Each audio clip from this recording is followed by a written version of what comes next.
is about beyond data warehouses and why we talk about data platforms nowadays and not about data warehouses anymore here at Scalefree. My name is Lennart Busche. I have over 5 years experience in IT project management in the IT finance sector, and I'm a Data Vault 2.0 practitioner here at Scalefree and a senior consultant specified in data modeling for Data Vault and also for data platform architecture. So I'm a solution architecture consultant for data platforms. Where did it all start? So we started with having data warehouses. So data warehouses are built for structured data with predefined schemas, and it's mostly common, or it's mostly used for relational databases or on relational databases. And it's pretty fixed. I mean, you can build it on other database bases as well, but it's mostly on relational databases.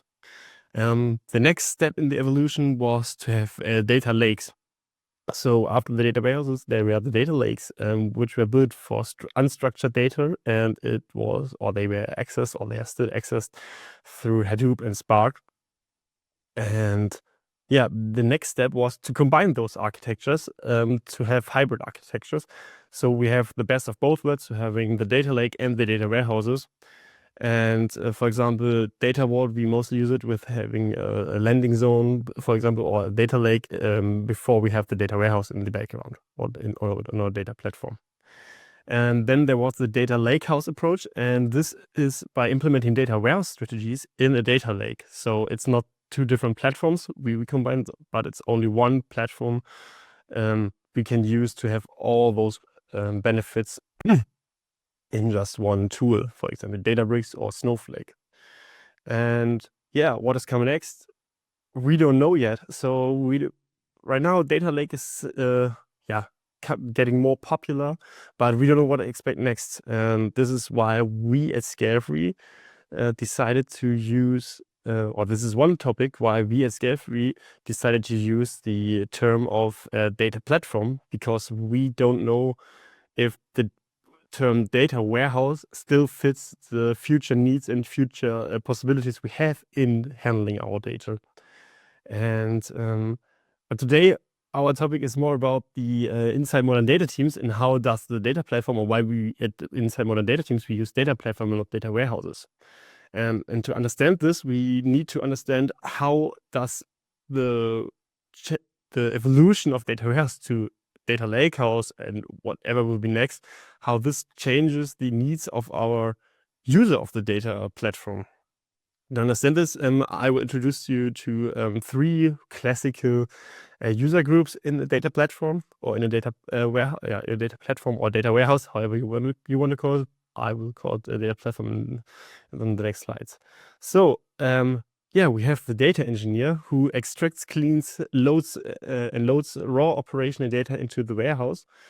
And what they do specifically, we will talk about on the next slides, but this is the first introduction just. So his primary responsibilities are to extract and clean the raw data and get it to the data warehouse or to the data lakehouse, whatever you need, so to the data platform. On the next, we have the business analysts who use mostly structured and refined data to build reports and dashboards.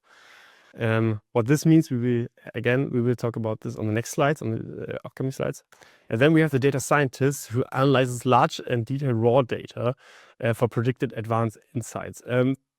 Just to get you on board, those are just typical tasks for those roles. It could happen that some of you might have other responsibilities in the role as a data scientist or business analyst, but those are just classical roles, and to have a point where we can start talking about those roles. So let's have a deeper look on the work of a data engineer. So he works pretty much on every layer in the data warehouse or on the data platform. So this includes the data lake, as I mentioned. It includes the raw vault. So let me just mention this. On those slides, I will always talk about data vault, because we at Scalefree mostly do data vault. We also do other modeling techniques, but I will specify myself here on the data vault approach. So they work on the data lake and those storing and organizing raw data, which is coming from different kind of sources. And then the raw vault, where they integrate those raw data into the raw vault, and then also building the business vault, and maybe with help from the business analysts or from people who understand the data better than the data engineer, possibly. But they will work on it, and they will build the business vault also. Also, they work, they help building the information layer, so the information marts. And at some point, or mostly also on reporting tools. So they support building different kind of views maybe, or reports. But yeah, they not always work on the reporting layer, but they used to.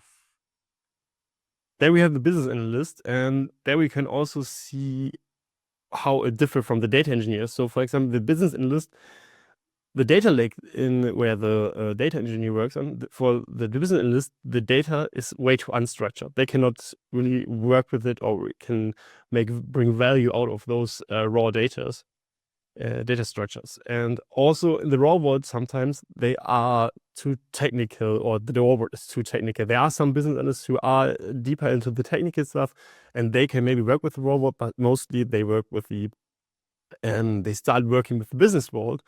And at least they give the data engineer the rules the data engineer has to apply on the raw world to build the business world.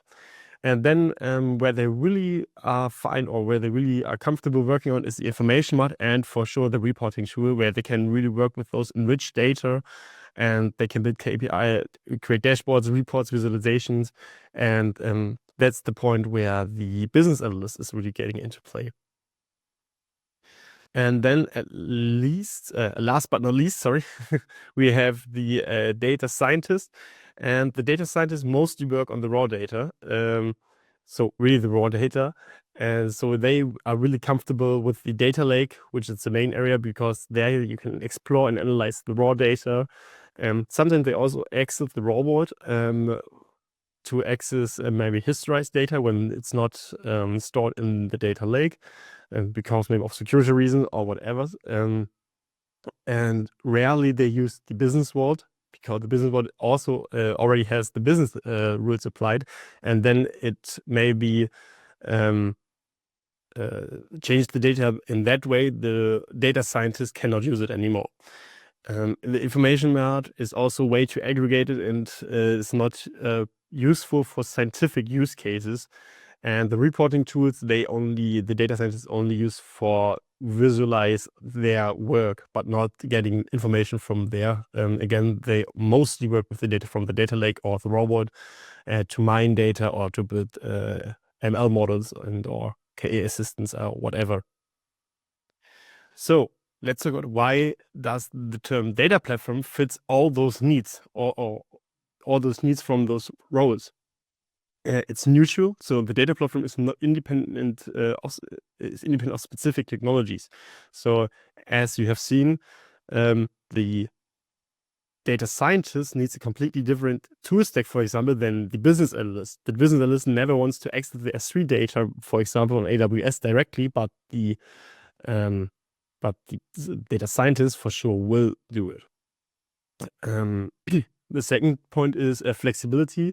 So it covers any data architecture. So it, as I mentioned, it covers the data lake, where you have pretty much just the data in the data lake, and you can just access the files directly. But also it also covers for example, the relational database, whatever you will use if you use Snowflake, or even Redshift, or maybe even already Databricks if you use it, or Snowflake with Apache Iceberg tables. Everything is covered by the term data platform. When you talk about data warehouse, it's not technically not completely covered when you use a data lakehouse, in my point of view.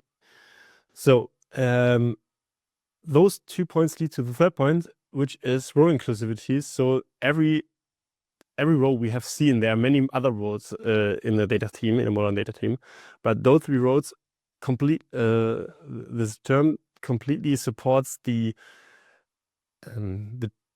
the task stack they have, everyone has. So it supports the data engineer, the analyst, the scientist without ethical bias or anything. And also, as I mentioned, we don't know what's coming up in the future. And that's why we are future ready for whatever there will be. And when the data lakehouse maybe is an old term at some point, and we need to get some new technology in, and data platform will be conformed with this, because data platform is just a term for we work with the data and everyone can work on this. And yeah, this is why we at Scalefree decided to use a data platform in this future, or right now, and not data warehouse only. The term. There's also a blog article coming up for myself on the Scalefree blog, so check this out. And yeah, we will see in the next video from Inside Modern Data Teams, and I hope you enjoyed it, and see you soon. Bye.